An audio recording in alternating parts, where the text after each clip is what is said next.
Assalamualaikum warahmatullahi wabarakatuh.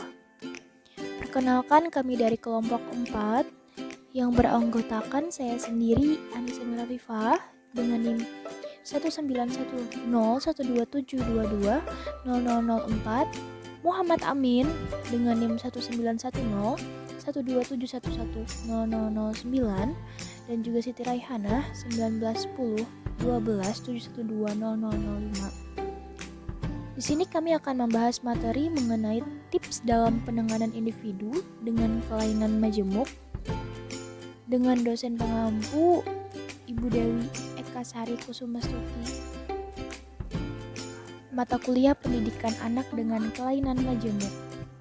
Baik, ini saya akan menyampaikan materi yang pertama, individu dengan kelainan majemuk. Individu dengan kelainan hambatan majemuk adalah suatu individu yang memiliki hambatan yang utama disertai hambatan penyerta lainnya. Hambatan majemuk atau bisa juga disebut tunaganda adalah anak yang memiliki kombinasi hambatan atau ketunaan baik dua jenis hambatan atau lebih, sehingga menyebabkan dia tidak dapat diatasi hanya dengan satu program untuk satu macam kelainan saja, melainkan harus didekati dengan variasi program pendidikan sesuai kelainan yang dia miliki. Baik, materi selanjutnya gambaran dari orang tua individu dengan hambatan majemuk.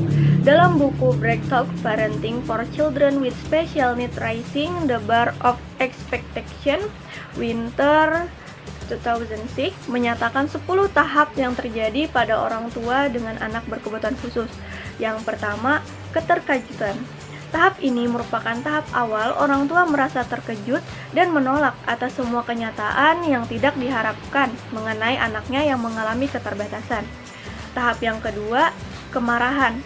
Di tahap ini, orang tua merasa marah dan menolak dengan berbagai perasaan bersalah, menyalahkan, depresi, dan kurang tidur. Tahap ketiga, tahap penolakan. Winter menyarankan orang tua untuk beranjak pergi beberapa saat dari rumah untuk memastikan anak terawat dengan baik. Saat inilah merupakan waktu terbaik untuk meminta bantuan ahli. Tahap keempat, tahap pencarian bantuan. Tahap ini merupakan awalan penerimaan sesungguhnya. Tahap ini, orang tua mulai merasa jelas apa yang harus dilakukan di saat ini. Orang tua mulai dapat meminta bantuan pihak lain seperti institut pelayanan preventif, dukungan keluarga, teman, dan orang tua lainnya, dan mulai menghubungi dokter atau tenaga ahli. Yang kelima, tahap kesadaran terhadap realitas. Tahap ini bersifat sementara. Orang tua merasa dapat kembali ke kondisi anak lahir. Namun dengan segala keterbatasan yang dimiliki oleh anak, kehidupan keluarga pun berubah. Baik, untuk materi yang ketiga, peranan orang tua bagi anak dengan hambatan majemuk. Keluarga adalah yang paling berpengaruh, yaitu dalam pengalaman personal dan budaya anak. Dalam pengalaman personal dan budaya anak, peran orang tua ada 5. Yang pertama, menyediakan lingkungan yang aman bagi anak, mengembangkan potensinya secara optimal, membantu anak menyesuaikan dengan budaya. Yang keempat, membantu anak menyesuaikan norma dan nilai. Dan yang terakhir, membantu anak menyesuaikan dengan pola hidup yang dibangun dalam keseharian di dalam keluarga. Baik, yang berikutnya yaitu dampak kehadiran anak dengan hambatan penglihatan atau buta tuli pada saudara kandung.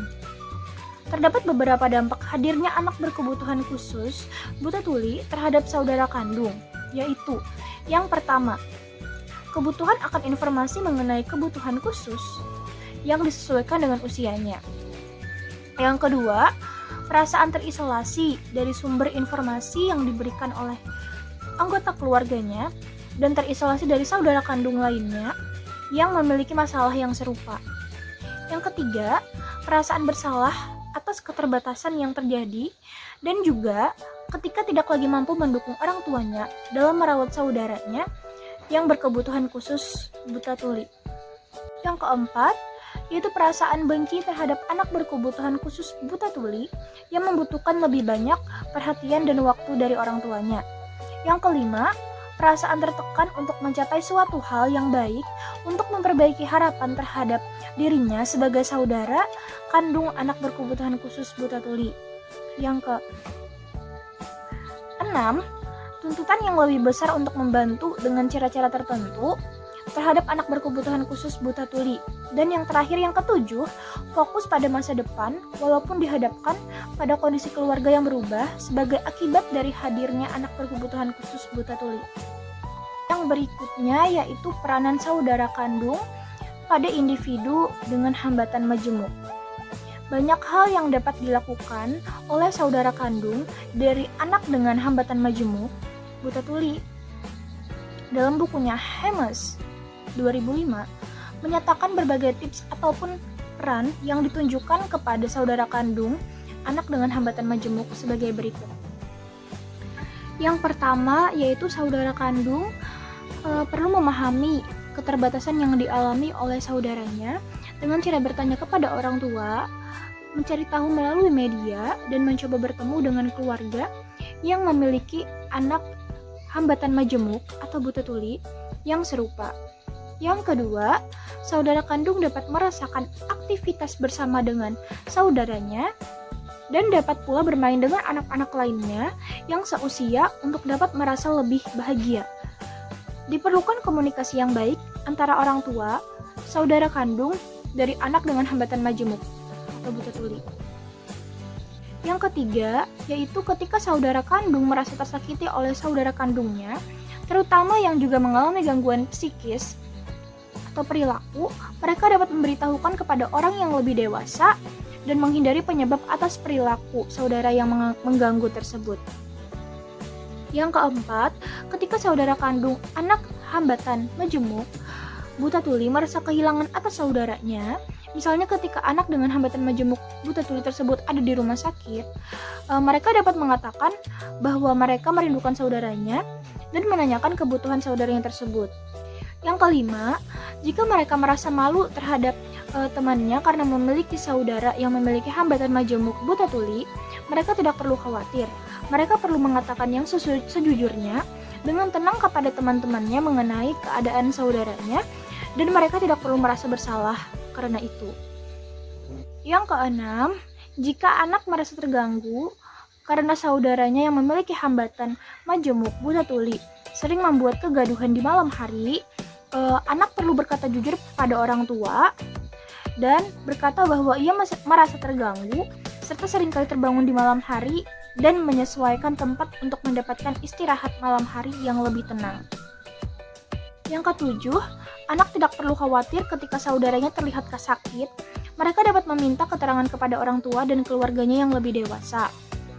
Yang kedelapan, anak perlu merasakan manfaat menjadi saudara kandung dari anak dengan hambatan majemuk buta tuli, yakni mereka menjadi lebih memahami orang yang beragam, terlatih, bertanggung jawab, dan juga bersyukur.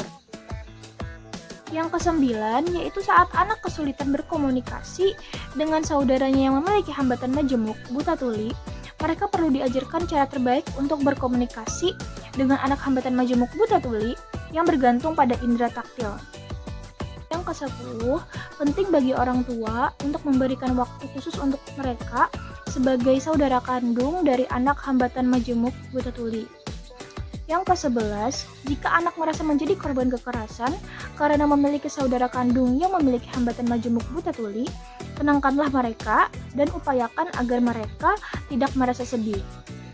Yang ke-12, sertakan anak dalam diskusi mengenai masa depan saudaranya yang memiliki hambatan majemuk buta tuli, dan sertakan juga dalam kegiatan menyenangkan sekeluarga agar memberikan momen terbaik untuk anak. Di sini saya akan melanjutkan penjelasan dari teman saya sebelumnya. Nah, di sini saya akan membahas mengenai peranan nenek kakek pada individu dengan kelainan majemuk.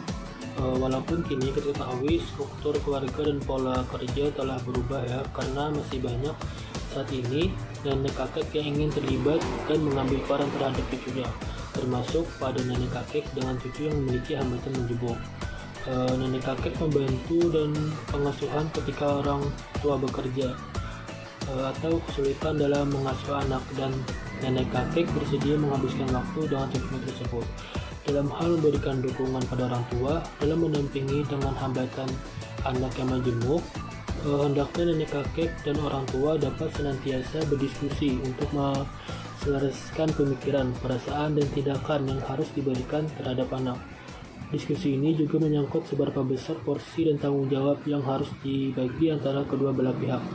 Hal ini perlu dilakukan agar tidak terjadi kesenjangan dalam pengasuhan anak dan hambatan menjemuk.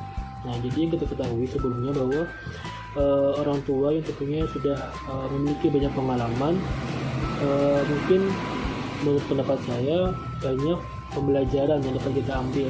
Contohnya misalnya para nenek kakek terhadap orang tua si anak dapat memberi support terhadap orang tua dan hal apa saja yang mesti diberikan untuk anak, karena ya kita ketahui kan mereka lebih berpengalaman tentunya. Dan untuk anak dan kelainan menjemuk sendiri, kakek nenek juga bisa mensupport anak tersebut tentunya ya, baik itu dari segi pendidikan dan pembelajaran yang lainnya. Nenek kakek pun juga dapat berperan aktif untuk anak dengan kelainan menjemuk.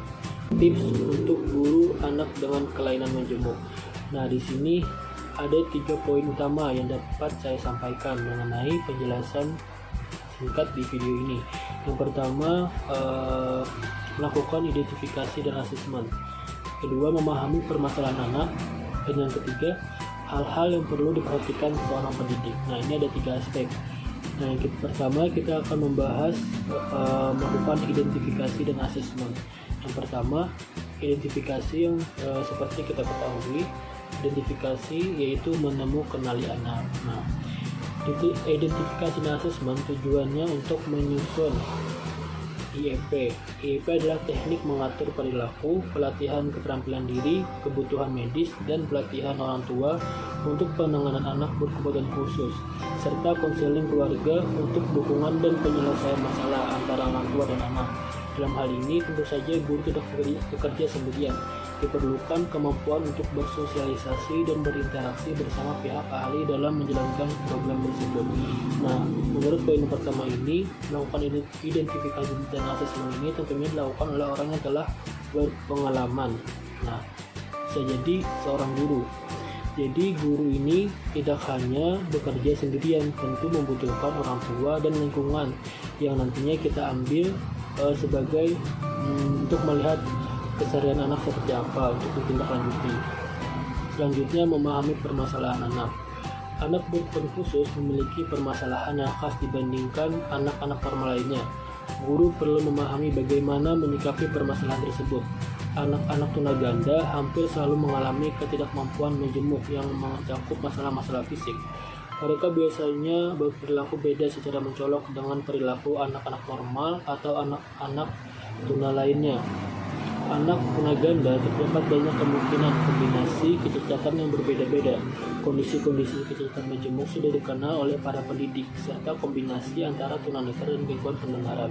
Nah, jadi poin yang dapat kita ambil melalui penjelasan ini adalah guru harus dapat memahami permasalahan pada anak.